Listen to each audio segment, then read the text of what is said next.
Pictures are allowed. If you want to take pictures, feel free.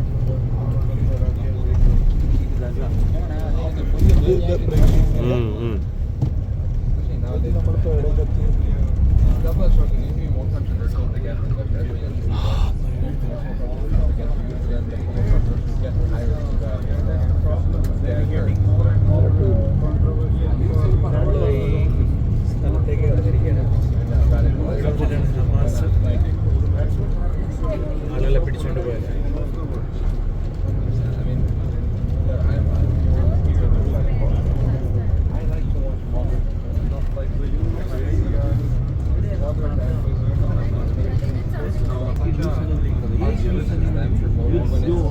It's all like ball clubs.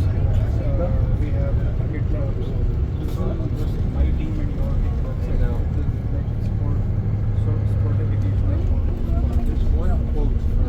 Sorry to disappoint.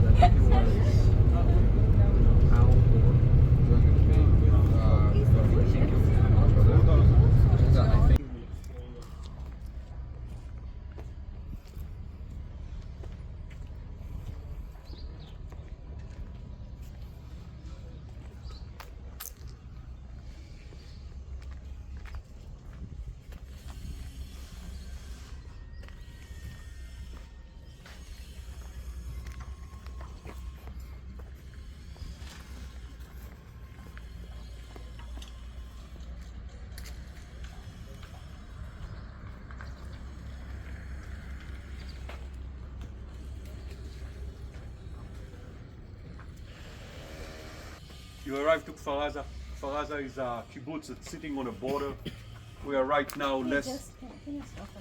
Sorry? Since 51, but because problem between 51 to 57, it was almost empty. But in 57, we start to count. And as a kibbutz that's sitting on a border, any border in Israel, we got a problem. In Gaza, we got the same problems that we got in all the border. They shoot on us, we shoot on them. It's for years like this. There is a good years that no one shoot. There is a bad years, but doesn't matter if it's a good or bad years. This kibbutz been built slowly, and in the 70s is almost the richest kibbutz in Israel. And a lot of people come, but because we are close to Gaza and there is a lot of problems, a lot of people left the kibbutz. And it's like a train station. People come, people go, people come. No. And it's like this until almost a 95, 98, when it's start to be enough people that live here, and it starts time of a very good life. There is almost none shooting on this area, and no one killed in a field for mine or explosion. So it's the good life start, and the good life it's from this year until almost 2001, when the missiles start to fall here on a daily basis. It's hard to explain what is to be in a place that the missile fell and you don't know, you don't have time to run, you don't have alarms that tell you the missile going to fall.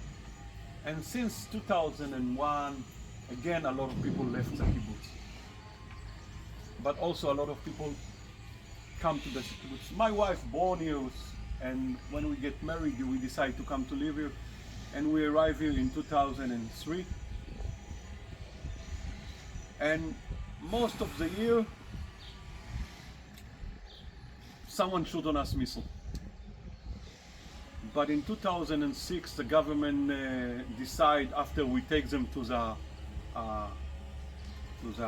highest court in Israel, they decide to build us a safe room. A safe room tell you that you have where to go run when the missiles start to fall. And they fall like, we call it in Hebrew tiftufim. Tiftufim in English, it's a drop of rain. You never know where and when, but you know that it's going to happen. And since 2001, every year we got 100 of them, and they fell. And for this reason, we decide to go every few months, year, to a small war in Gaza without any succeed. Day after we finish the war, the missile come back. Even in the day that the war happened, the missile are fall here. But when they finished to build the safe room in 2009, we got where to run. And the safe was takes a hit. But 2014, the good life start. We got a safe room. The train arrived to the road, so we got trains that we can go to the center of Israel. Even that Israel, it's a small country. To go here by bus, it's not a good idea. And a lot of people start to come to live here, and this kibbutz start to grow. Think about it, as 2003 we are only 500 people, and 2023 we are more than 1,000 people. I know that in India number it's not a lot, but in kibbutz that doubles the population in less than 20 years, it's quite a lot. And when we're looking on 2023, it's supposed to be one of the good years of this kibbutz. We open a new neighborhood. We sell it with no problem. Everything look like good time. And then the 7th of October arrived, and everything changed. This kibbutz, it's right now still a deserted place. From the 1,000 people that live here before, we are something like 50 people that came back. All the rest are not allowed because their houses are not ready. The road doesn't exist. There is no sewage, no water. We are in the middle of huge renovation, and we're supposed to finish it in probably in the next few months. I don't know exactly the number. But the 7th of October 23, it was the first time that someone come to kill you in your own house. It's a total different story than, okay, missile, you can run, you can hide. Someone come to kill us in our own house, and it's happened in a second.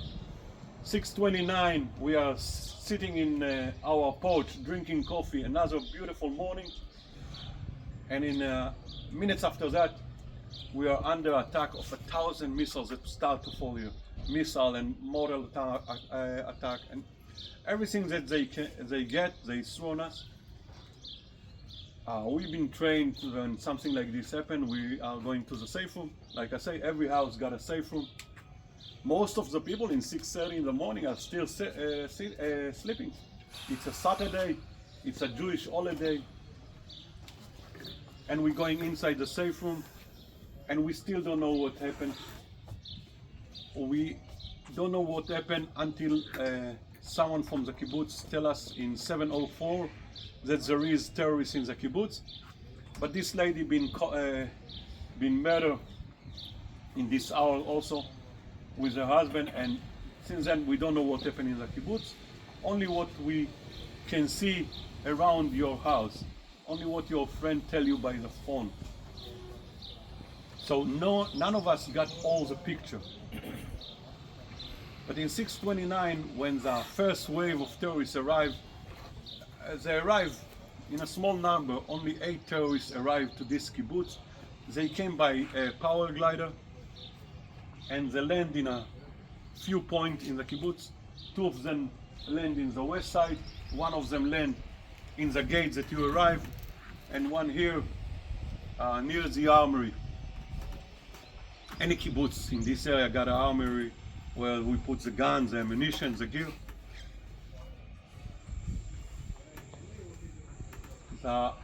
4 terrorists that land in the west side. Immediately when they land, someone saw them, and He's a photographer for the biggest newspaper of Israel, so we take a few pictures, take his youngest daughter and start to run. They saw him also and they murder him. They saw from which house he go out and go inside this house. And his wife understand what's going to happen, so she put two kids in a cupboard in a different room and wait for them in the in a different room, wait for them there, and they saw only the woman, so they murder only the woman, and these two kids stay in a cupboard for the next 15 hours until the army arrive. But the young daughter of this family start to run and arrive to another guy that belonged to the civil defense unit. Any kibbutz got civil defense unit, first respond. That's when something like this happen, they run to the armory, take the gun, and start to fight. In this kibbutz, we got 14 guys. 14 guys trained to hold against 12 terrorists for 10 minutes until the army arrived. This guy take his young daughter that he find, give it to his wife, and go to the armory. Later on, his wife, they own 3 kids, and this young lady, daughter, been kidnapped to Gaza and came back after 51 days. So all our people start to run to the armory, and it's depend where you live in this kibbutz. There is people that live close to the army, far from the army, but everyone run. What we didn't saw in this time of the day, that after the 8 terrorists that land inside the kibbutz, another 100 terrorists go in by pickup truck and motorcycle, and they arrive 50 from the west side and 50 from the north side. The 50s from the west side start to run into the kibbutz and start to murder people, and the people in the north side start to run to the armory and try to block our guy to arrive to the armory. Our guys arrive first, and because what they know in this time of the day, it's only about 8 terrorists, that 4 of them over there in the west side. The first 2 that arrive take the guns and go there. They arrive there and they thought they're going to meet 6-7 terrorists, but they meet more than a 50 terrorists. Very short battle. You see later on the movie, so you understand what I'm talking about. 2 of them get killed, and then another guy that is our medicine man for this group try to get there and kill on the way. And near the armory, another 4 people standing and stop the terrorists to arrive to the armory, to buy enough time to other people to arrive to the armory and to take the weapon and spread in a kibbutz. All 4 of them get killed. And very early in the morning, from the 14 that starts the fight, 14 get killed, 7 get killed, and another 2 get wounded. But still our people still fighting until they left, all of them almost left with no ammunition. And one guy stay and fight by himself until his wife call him and say, come to the house, try to help us. She's stuck under the bed with 2 kids. And when he tried to get there, he wounded on the way and have to go back. Our civil defense unit that's supposed to hold this kibbutz for 10 minutes fight against more than 100 terrorists, much more than 100 terrorists, for more than 4 hours. But that's it. And the terrorists, in the time that they fight against them, they go from the houses that they can go in and they murder us. The army arrived very late. Only in 9:30 in the morning we got here a soldier, but it's a very slow process until we got enough soldier. And in this time we lost 64 people and 19 been kidnapped. From the 19 that been kidnapped, 17 came back alive, and 2 killed by the Israeli army by mistake after they ran away from the Hamas. But slowly we got more and more soldiers, and in 9:30 in the evening, almost 15 hours after it started, they start to evacuate us out of the kibbutz. It's a process that takes from 9:30 in the evening of the 7th of October and finish in 6 o'clock in the evening of the 8th of October. So a lot of people been inside the safe room between 30 to 36 hours. That all this time there is terrorists around them, and they can go anytime that they like and try to kill us. After that we've been taken out.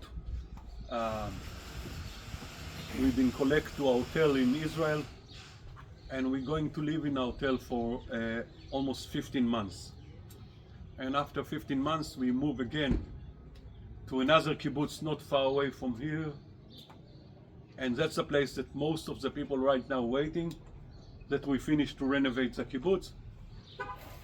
You saw on the way everywhere is been built. All the kibbutz it's been built right now, because what we learned after the day of the fight, that when you get tanks on the small street of the kibbutz, they broke the sewage, they broke the water, they broke the electricity, they broke everything, because they're very heavy, and we have to fix everything. There is a few people that came back to live here. We are not a lot. My wife and myself are the first people that came back. We came back after 2 months. We came back to live, and right now in my neighborhood that's supposed to be between 400 to 500 people, normally there is 4 people. That's what happened here, because first a lot of houses are still not ready, but even the houses that ready that you can live, people are still afraid. They don't know what's going to happen in Gaza. The war is in Gaza, doesn't finish yet. So people are still don't know if they going to come back. From what I know, that's what my wife told me yesterday, 30% of us going to come back until the end of July. I don't know if it's right, I don't know, but we hope that slowly when they finish to build and start to be more and more quiet in Gaza, people start to come back. We start to walk now. First we walk to the armory. There is a small short movie on the